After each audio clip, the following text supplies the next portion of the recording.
முடியும் என்பதற்காகத்தான் முழு பூசணிக்காவை சோற்றுல மறைச்ச கதை அப்படின்னாங்க.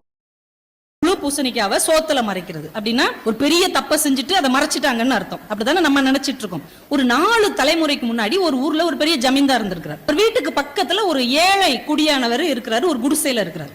அந்த குடிசைக்கு மேல பூசணி கொடி படர விட்டுருக்கிறார். அதுல பெரிய பூசணிக்காய் வந்திருக்கு. இந்த பணக்காரருக்கு பூசணிக்காய்னா ரொம்ப பிடிக்கும். உடனே இவர் என்ன பண்ணிருக்கணும், காசு கொடுத்து அதை வாங்கியிருக்கணும். இல்லன்னா அவர்கிட்ட இப்ப அதை கொடுப்பான்னு கேட்டாவது வாங்கியிருக்கணும். யாரும் பார்க்கலன்னு நினைச்சிட்டு பூசணிக்காவை திருடிட்டு போயிட்டார். திருடிட்டு போய் வீட்டுல குழம்பு வைக்க சொல்லி சாப்பிட்டுட்டார். ஊர்ல உள்ள எல்லாருக்கும் தெரிஞ்சிருச்சு. அதுக்கப்புறம் ஊர்ல உள்ளவங்க இவங்க வீட்டையே எப்படி அடையாளம் சொல்ல ஆரம்பிச்சிட்டாங்கன்னா, இந்த பூசணிக்காய் திருநாங்கல்ல அந்த வீடு. எங்க சித்தப்பா எங்க இருக்காரு தெரியுமா, அந்த பூசணிக்காய் திருநாங்கல்ல அவங்களுக்கு பின்னாடி தெருவுல தான் இருக்காங்க.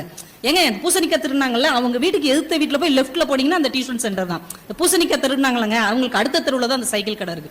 இவங்க வீடையே எப்படி அடையாளமா வச்சுட்டாங்கன்னா பூசணிக்காய் திருநவங்க வீடுன்னு அப்படி முத்திரை குத்திட்டாங்க. ஒரு தலைமுறையாச்சு, 2 தலைமுறையாச்சு, அவர் போய் சேர்ந்துட்டார். 3 தலைமுறையாகி 4ஆம் தலைமுறை வந்தாலும் அதே பேச்சு தான். லண்டன்ல படிச்சுட்டு வந்திருக்கான் 4ஆம் தலைமுறை பையன். அவங்க யாருன்னு தெரியுதா? யாரு? பூசணிக்காய் திருநர்ல அவருடைய 4வது கொள்ளு பேர லண்டன்ல படிச்சிருக்கான். அவனுக்கு வாழ்க்கையே வெறுத்துருச்சு.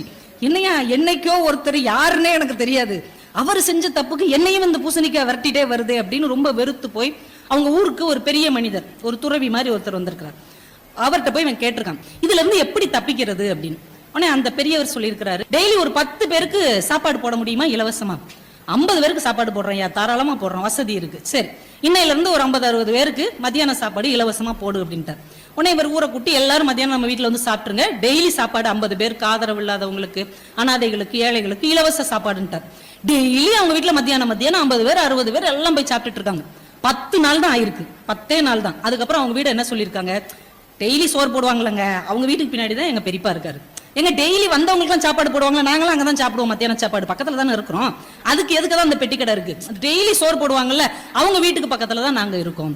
10 நாள்ல பூசணிக்காய் திருடின வீடு எப்படி ஆயிருச்சு, டெய்லி சோறு போடுறவங்க வீடா ஆயிருச்சு. இதுதான் முழு பூசணிக்காவை சோற்றில் மறைத்த கதை. இப்ப எப்பயுமே தீமைகளால் அழிக்கவே முடியாது, தீமைகளை நன்மை செய்வதன் மூலமாகத்தான் மாற்ற முடியும் என்பதற்காகத்தான் முழு பூசணிக்காவை சோற்றுல மறைச்ச கதை அப்படின்னாங்க.